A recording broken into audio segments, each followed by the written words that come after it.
Praise the Lord. தேவன் தாமே உங்கள் ஒவ்வொருவரையும் ஆசீர்வதிப்பாராக.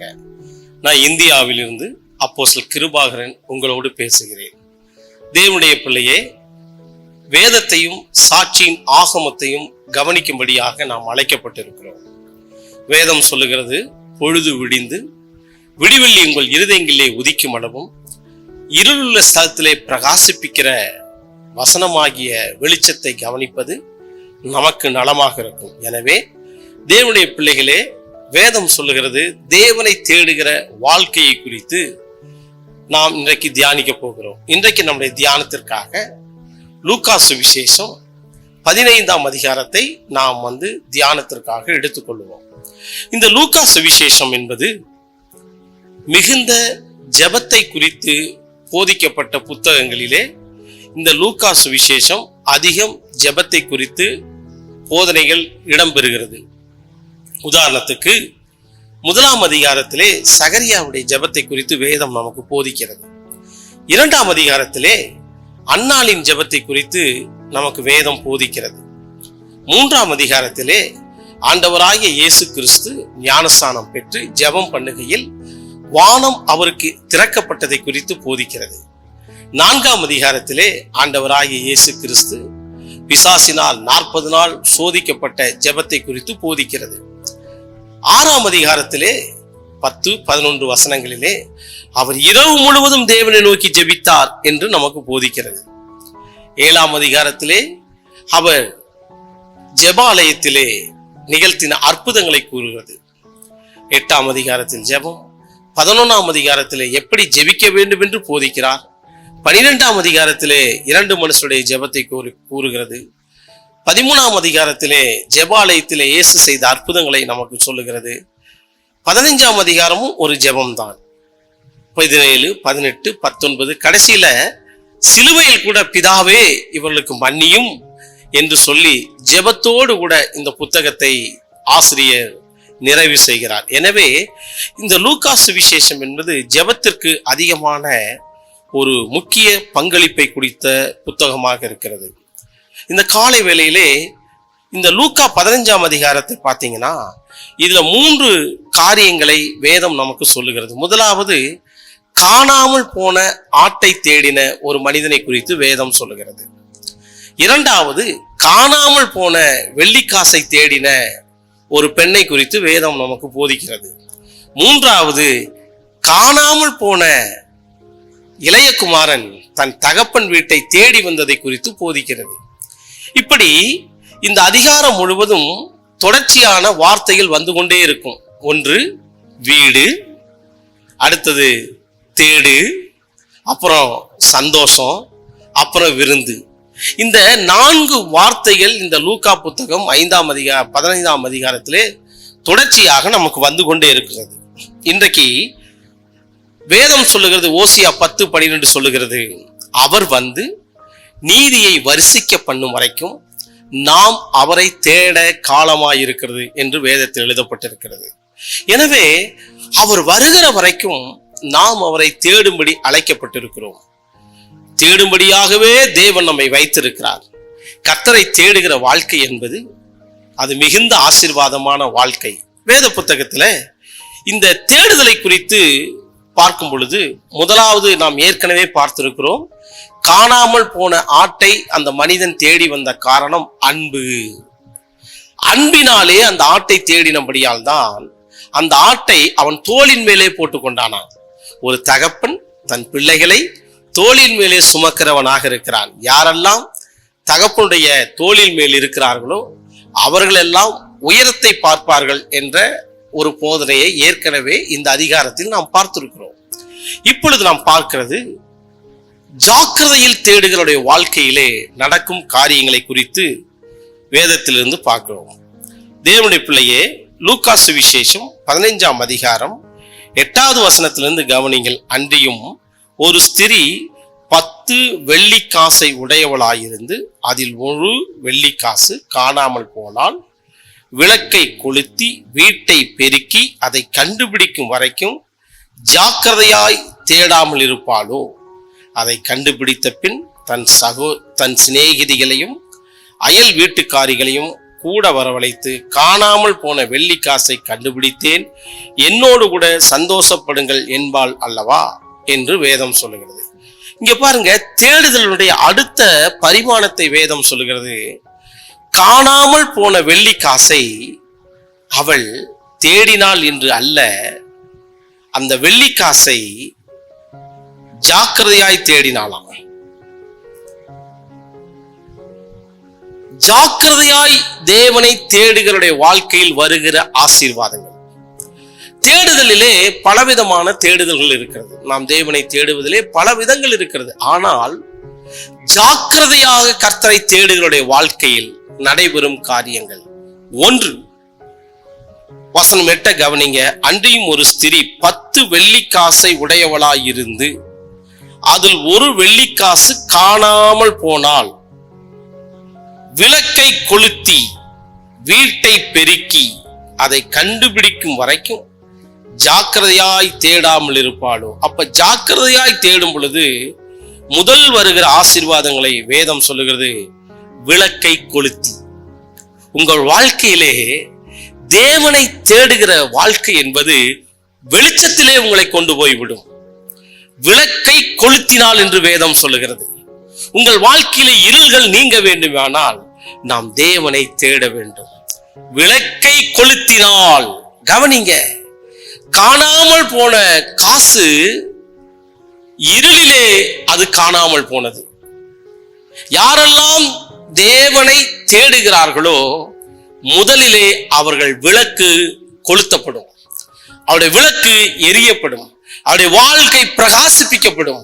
எனவேதான் வேதம் சொல்லுகிறது, முதல் ஆசீர்வாதங்கள் விளக்கை கொளுத்தி. அடுத்து வருது பாருங்க, வீட்டை பெருக்கி. யாரெல்லாம் தேவனை தேடுகிறார்களோ அவர்கள் பெருக்கத்துக்குள்ளே வருவார்கள். இந்த பைபிள் சொல்லுகிறது, நிச்சயமாய் நான் உன்னை ஆசீர்வதிக்கவே உன்னை ஆசீர்வதித்து நான் உன்னை பலுகவே பெருக பண்ணுவேன், பலுகவே பெருக பண்ணுவேன். உங்கள் வாழ்க்கையில் தேவனை தேட தேட தேட தேட உங்கள் வாழ்க்கை வெளிச்சமுடைய வாழ்க்கையாக மாறும். யோபு சொல்லுகிறான், யோபு 29:5-6 என்ற வேத பகுதியிலே யோபு சொல்லுகிறான், அவர் அருளின வெளிச்சத்தினால் இருளை கடந்து போனேன், அவர் அருளின வெளிச்சத்தினால் இருளை கடந்து போனேன். தேவனுடைய ஜனமே, தேவனை தேடுகிற வாழ்க்கை நடுப்பகல் வரைக்கும் பிரகாசிக்கிற சூரிய பிரகாசத்தை பார்க்கிலும் அதிகமான பிரகாசத்தை உடைய வாழ்க்கையாக மாறும். அவருடைய முகத்தின் ஒளி உங்கள் மீது வீசும். அவர்கள் அவரை நோக்கி பார்த்தார்கள், அவருடைய முகங்கள் பிரகாசம் அடைந்தது என்று வேதம் சொல்லுகிறது. நான் என்னுடைய அனுபவத்துல பார்த்திருக்கிறேன், முகங்கள் மாத்திரம் பிரகாசம் அடைவது அல்ல, அவரை தேடுகிற ஒவ்வொருடைய வாழ்க்கையும் பிரகாசமாக்கப்படுகிறது, அவரை தேடுகிற ஒவ்வொருடைய வாழ்க்கையும் உயர்த்தப்படுகிறது, அவரை தேடுகிற வாழ்க்கை ஆசீர்வதிக்கப்படுகிறது. எனவே நிச்சயமா தேவன் உங்களை ஆசீர்வதிப்பார். நீங்கள் தேடுங்கள். முதல்ல விளக்கை கொளுத்தினாலாம். பாருங்க, தேடுவதற்கும் வெளிச்சத்துக்கும் தொடர்பு இருக்குது. பாருங்க, உங்க வாழ்க்கையில நீங்க தேவனை தேட தேட வெளிச்சத்துக்கு வருவீர்கள். அதனாலதான் வேதம் சொல்லுது, நீங்கள் இருளிலே தேவனை தேடுகிறீர்கள், அவர் வெளியரங்கமாய் பதில் கொடுக்கிறார், அவர் வெளிச்சத்திலே உங்களுக்கு பதில் கொடுக்கிறார். நீங்கள் இருளிலே பேசப்படுவது வெளிச்சத்திலே பிரசித்தப்படுத்தப்படும். தேவ ஜனமே, கலங்காதிரு, கர்த்தர் உன்னை கைவிட மாட்டார், அவரை தேடு. அடுத்து தேடுகளுடைய வாழ்க்கையிலே இரண்டாவது ஆசீர்வாதத்தை தான் பேசுறோம், பெருக்கம். பெருக்கம் பெருக்கம் உங்கள் பிறப்புரிமையாக இருக்கிறது. பெருக்கம் உங்களுடைய ஆசீர்வாதமாக இருக்கிறது. உன்னை கர்த்தர் பலுகவே பெருக பண்ணி என் உடன்படிக்கையை திடப்படுத்துவேன் என்று லேவியராகமம் 29 அதனுடைய 9வது வசனத்திலே சொல்லுகிறது. நான் உங்கள் மீது கண்ணோக்கமாயிருந்து நான் உங்களை பலுகவும் பெருகவும் பண்ணி என் உடன்படிக்கையை திடப்படுத்துவேன். தேவ ஜனமே, கர்த்தர் உங்களை பலுகி பெருக பண்ணுவா. உங்கள் பெருக்கத்தை யாராலும் தடை செய்ய முடியாது. வேதம் சொல்லுகிறது, உங்களை ஆசீர்வதிக்கவே தம்முடைய குமாரனை அனுப்பினார் என்று வேதம் சொல்லுகிறது. தேவன் உங்கள் நிமித்தம் உங்களை பெருக பண்ணாவிட்டாலும் கூட தேவ குமாரன் இயேசுவின் நிமித்தமாக கர்த்தர் உங்களை பலுகி பெருக பண்ணுவார். இரண்டாவது. மூன்றாவது ஆசீர்வாதங்களை வேதம் நமக்கு சொல்லுகிறது. விளக்கை கொளுத்தி வீட்டை பெருக்கி அதை கண்டுபிடிக்கிற வரைக்கும் ஜாக்கிரதையாய் தேடாமல் இருப்பாளோ. இங்க பாருங்க, தேவனை தேடும் பொழுது நீங்கள் எதை தேடுகிறீர்களோ அதை கண்டுபிடிப்பீர்கள். பழைய ஏற்பாட்டு பரிசுத்தவான்கள் எபிரேயர் 11ஆம் அதிகாரத்தில் வாசிக்கும் பொழுது, வாக்குத்தத்தம் பண்ணப்பட்ட தேசத்தை அவர்கள் தூரத்தில் கண்டார்கள், ஆனால் அதை அடையாமல் மரித்து போனார்கள். ஆனால் நீங்களும் அப்படி அல்ல. நீங்கள் தேடுகிறதை தேவன் வாய்க்க பண்ணுவார். உங்கள் தேடுதலை தேவன் அறிந்திருக்கிறார். நீங்கள் தேடுவதை அடையாமல் உங்கள் வாழ்க்கை முடிவதில்லை. எனவேதான் இயேசு ஆழமாக நமக்கு சொன்னார், தேடுங்கள், அப்பொழுது கண்டுபிடிப்பீர்கள். தேவனுடைய ஆவியானவர் உங்களுக்கு உதவி செய்கிறார். உங்கள் தேடுதலுக்கு அவர் பலனாக இருக்கிறார். சோர்ந்து போயிருக்கிறீர்களா? ஐயோ, என் வாழ்க்கை இப்படி ஆயிடுச்சுன்னு நீங்க நினைக்கிறீங்களா? இல்ல தேவ ஜனமே, இல்லை தேவ ஊழியனே, உன் வாழ்க்கை மலரும், உன் வாழ்க்கை ஆசீர்வதிக்கப்படும். தேவனை ஜாக்கிரதையாய் தேடினுடைய வாழ்வு முடிவு என்ன தெரியுமா? வசனத்தை பாருங்களே. கண்டுபிடித்த பின், அப்ப எதை தேடுகிறீர்களோ அதை கண்டுபிடிப்பீர்கள். நீங்கள் தேடுவதை கண்டுபிடிப்பீர்கள். உங்கள் வாழ்க்கையிலே நீங்கள் தேடுவதை அடைவீர்கள். நீங்கள் தேடுவதை அடைவீர்கள். கண்டுபிடித்த பின், கண்டுபிடித்த முன், ரெண்டு பகுதி இருக்குது. கண்டுபிடிக்கும் முன், கண்டுபிடித்த பின். கண்டுபிடித்த பின் தன் சிநேகிதிகளையும் அயல் வீட்டுக்காரிகளையும் கூட வரவழைத்து, காணாமல் போன வெள்ளிக்காசை கண்டுபிடித்தேன், என்னோடு கூட சந்தோஷப்படுங்கள் என்பாள் அல்லவா. தேவனுடைய ஜனமே, இன்றைக்கு நான் உங்களுக்கு சொல்லுகிறேன், உங்கள் சந்தோஷம் மற்றவர்களையும் சந்தோஷிப்பிக்கும். உங்கள் சந்தோஷம் மற்றவர்களுக்கும் சந்தோஷமாய் காணப்படும். நான் சொல்லட்டா, இன்றைக்கு நீ துக்கத்தில் இருக்கிறாய், நாட்கள் கடந்து வருகிறது, நீ அநேகரை சந்தோஷிப்பிக்கும்படியான செய்திகளை கர்த்தர் உன் வாழ்க்கையில வைத்திருக்கிறார். உன் செய்திகளை கண்டு அநேகர் சந்தோஷிக்கப்படுவார்கள். தேடுகளுடைய வாழ்க்கையின் முடிவு சந்தோஷம். சந்தோஷம், சந்தோஷம். நீ ஒண்டியாய் தேடுகிறாய், ஆனா முடிவு என்ன தெரியுமா?